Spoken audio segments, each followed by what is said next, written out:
हिंदू हृदय सम्राट बाळासाहेब ठाकरे यांना वंदन.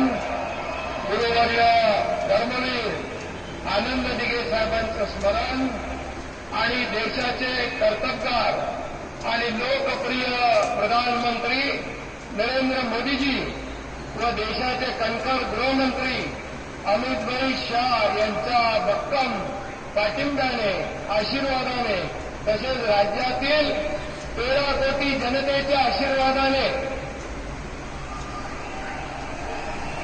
मी एकनाथ गंगूबाई संभाजी शिंदे ईश्वर साक्ष शपथ घेतो की कायद्याद्वारे स्थापित झाले आहे अशा भारताच्या संविधानाबद्दल मी खरी श्रद्धा व निष्ठा बाळगीन.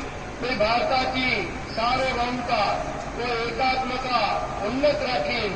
मी महाराष्ट्र राज्याचा उपमुख्यमंत्री म्हणून माझी कामे निष्ठापूर्वक व सतत विवेक बुद्धीने पार पाडीन आणि संविधान व कायदा यानुसार सर्व तऱ्हेच्या लोकांना मी निर्भयपणे व निष्पक्षपातीपणे तसेच कोणाच्याही विषयी ममत्वभाव किंवा आकस न बाळगता न्याय्य वागणूक देईन.